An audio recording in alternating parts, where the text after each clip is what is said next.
Okay, question and answers with Durianrider. We'll get straight into it. We've got 6 questions. First question is, Paul Neeson came to talk recently in Sydney, Australia, and said that there was an idiot going around telling people to eat more than 70 bananas a day, and more than a few pieces of fruit a day is unhealthy, and so is a vegan diet. What do you think of that? I wonder who the idiot is who's going around telling people to eat up to 70 bananas a day. What do I think of that? I think Paul Neeson is a sincere guy, but he's just sincerely wrong. Even though he calls me an idiot, I think Paul's cool, and I've got to thank Paul for writing his books and actually introducing me to Doug Graham back in the day. Paul Neeson, just read Paul's books. The best one to read is called The Raw Life, and that gives a clear indication of where Paul Neeson's gone wrong on his raw journey. Why? Because he quotes Hilton Hertima. He says you shouldn't eat too much fruit. You know, overeating's emotional needs, and you can't eat too much fruit, and just cut back and head towards breatharianism. Read Hilton Hertima's books, Paul says. And with that sort of mindset, the anorexic sort of mindset, can't eat food. Food is the enemy. I'm trapped in a cage. You know, I've got to get out of this food eating mindset. You're always going to go downhill. You're always going to go off the deep end. And you're going to bring your raw diet or your vegan diet or whatever diet you're following, going to bring that with you and go AWOL. But even if Paul did a raw vegan diet, even if he did, he would have done a wrong one, a high-fat version, a fruit-phobic one, you know, just deficient. I mean, if you look at Paul, he was pretty fit before he started the journey, and he's pretty sedentary now. He's not a very fit individual. So when someone loses fitness on a dietary plan, on a really, really healthy dietary plan, which is what a raw vegan or even a vegan diet provides, you know they're doing something wrong. You know there's some sort of disordered eating or eating disorders underlying their behavior. And that's really sad. That's why we provide clarity on our website, 30bananasaday.com. I mean, we don't live the glamour lifestyle. You know, we're not into a lot of money. So we can just be straight up. You know, I can just tell you whatever, because I don't care if you buy our stuff or whatever, man. It's like, we've got enough cash. We always will have. So I can just be 100% truthful with you, just tell you how it is. I'm not going to bullshit to you. That's just how it is. I mean, close friends of Paul have said Paul's never been raw a year of his life. Paul claims he's been 100% raw vegan for 15 years. I don't know if you watch his videos, you can sort of debunk that pretty quick. Hey, that's, you know, no one has to be a raw vegan to be my friend, you know. I'm not saying that. I'm just saying that if you're going to take advice from people, perhaps, you know, ask them a few more questions, you know. Question what's encouraged, you know, and just because someone eats dead animals or eats cooked food doesn't make them a bad person, you know. I've never said that. So basically, eating more than a few pieces of fruit a day is unhealthy.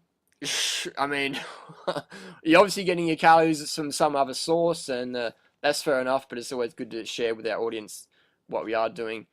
Hey, I eat up to 70 bananas a day. I'm doing great. Keith is still there. It's all cool. All right, next question. 2, this is a funny one. You're going to fuck up on your fruitarian diet, and the fact that you take B12 supplements proves your diet is deficient. I won't read what else because the profanity. You know, first of all, I'm not a fruitarian. I do eat, you know, vegetables, nuts, and seeds, and you know, occasionally some sprouts and stuff like that. So you know, I've never actually met someone who eats 100% fruit. I don't really think that's an optimum way. Why? Because what's wrong with celery or occasional bit of lettuce or, you know, a nut or seed, you know, if it's good quality now and then, I don't see that's a real issue there. So I think when someone goes fruitarian for purity reasons, then they're always going to undereat. They're going to like get all airy fairy and you know, just go off the deep end, and that's not really fun to see, as I've seen it happen to some of my, you know, fruit buddies. You take B12 subs because that proves your diet is deficient. Well, how can I answer that one? I mean, that's just like, I mean, I've been reading this book, the anabolic reference guy, because I just love reading about sports drugs, you know, being an elite cyclist, and just, there's guys in here that talk about steroids and stuff and how to do them properly. They talk about the importance of doing 4,000 micrograms of B12 a week. 4,000 micrograms, that's massive. And these guys talk about, you know, getting enough protein, eating enough meat, and they talk about getting enough B12 injections. So, I mean, go onto any mainstream bodybuilding forum. I'm not talking vegan bodybuilding forum. I'm talking like a mainstream redneck, eat your meat, drink your eggs and egg whites and all that stuff, bodybuilding forum, and type in B12 injections. Yeah, and they'll show you how to do it on the forum, a mainstream bodybuilding forum. I talk to my doctor friends, my nurse friends, and ask them, do you only test for B12 because of vegans? And they're like, that makes up a minority group. So that one's debunked. Question 3, your teeth will rot from all the fruit you eat, you skinny piece of crap. There you go. And people say, Harley, you're young. Okay, what about people like Don Weaver and Doug Graham and, the older people, Tim Trader and the gang, how come their teeth are still intact? I mean, it's like, hang on, your fruit rotted your teeth. These guys have been eating a lot of fruit for a long, long time. How come they've got teeth, Question 4, you're a fraud. There is no way you can ride that far without using drugs. You're scrawny and have no muscle. Get some meat, faggot. This is what I wake up to in the morning. It's like, hey, Durianrider, read this. Anyway, so I'm a fraud. There's no way you can ride that far without drugs. It's like, well, people who train with me know that I'm not on drugs. I'm not the fastest cyclist out there by any means, but I'm racing Div 1, racing A grade. I'm winning 24-hour mountain bike races. I'm not, a superstar, but, I'm pretty damn fit. I'll admit that. I'm pretty damn fit, and, I like to train with the best cyclists in Australia when I'm doing a hard workout, because they're the guys that, give me value for money for workouts, because chasing those guys down, I mean, these guys are just elite. So it's a great workout. But then they say I'm doing drugs, but then they say I'm scrawny and have no muscle. And it's like, hang on, if I can ride a bike, 400 watts up a climb, and I weigh 66 kilos and hold that, for 6 minutes, how am I doing that if I don't have any muscle? Sure, cyclists, I'm a, endurance cyclist, and I like running marathons, and you're not going to find really big guys doing that at my level, you know what I mean? You're just not going to find that. Okay, so next question, number 5. David Wolf says he only eats 2,000 calories a day, but he is fat. How come?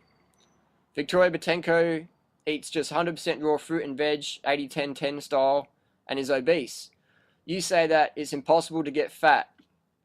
You owe me $10,000, smiley face. The $10,000, I'll put out an offer. If someone can show me the fat fruit eater, I'll give him 10 grand. So I owed someone $10,000. Well, perhaps not. I mean, Dave Wolf, he's a cool guy, great dude, energetic speaker, I really like a lot of things Dave says, and I don't agree with most of it, but Dave's got some gifts, man, and can't deny that. So Dave says he only eats 2,000 calories a day, but he's fat. How come?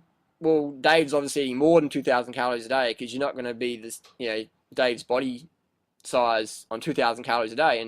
And Dave's got a bit of strength behind him, and he's got a bit of fat behind him, but it's, you're not going to maintain that at 2,000 calories a day. 2,000 calories a day, and if you're a man, you're going to be looking anorexic. So people are obviously eating other things, and that's fine. Doesn't make them bad people, but can be confusing, I understand. So Victoria Botenko, why is she obese? Just eats 100% raw fruits and vegetables. Well, Victoria's a lovely soul. Definitely helped me a lot in my journey. But I'm gonna be honest with you, you're not going to maintain that weight eating just fruits and vegetables and nothing else. Doesn't even matter if you're eating cooked potatoes or rice. You're still not going to maintain that size. That's so. Yeah, well, I think I'll leave it there. Question 6. What is better, a high-fat raw diet or a low-fat cooked vegan diet? That's what I've written. What is better? I mean, is that a long-term question, or is that in the moment? Long-term, definitely going to be better on a low-fat cooked vegan diet than a high-fat, raw diet. Why? Because you're going to have less fat in your blood. You're going to get more carbohydrates to your brain. You're going to have better glycogen reserves. But in the moment, yeah, you just have a high-fat diet, for an afternoon or something, that's okay. But when you're doing it day in, day out, then you might survive out of discipline, but eventually you'll hit a wall and you just be not feeling the best. So I'd recommend, definitely a low-fat cooked vegan diet any day versus, a long-term high-fat raw diet. And that's what we see. People go on this raw food thing and they just, cut back on the fruit, get hungry, and just eat heaps of nuts. And nuts are fine. The seeds are great, perfect. But when you try and eat them, as your main calorie source, that's when the problems start. If raw's not our goal, that's great. Eat enough rice, pasta, beans, millet, quinoa, barley, all those, whole food, vegan carbohydrate sources, man. Get enough of them in you. Whatever diet you're going to follow, get your carbs in, man. Because once you cut your carbs, doesn't matter what diet you follow, what guru you follow, what your religion, blood type, all that stuff, you're gonna go, You're going to flop, and you're going to get hungry and eat less than optimum foods.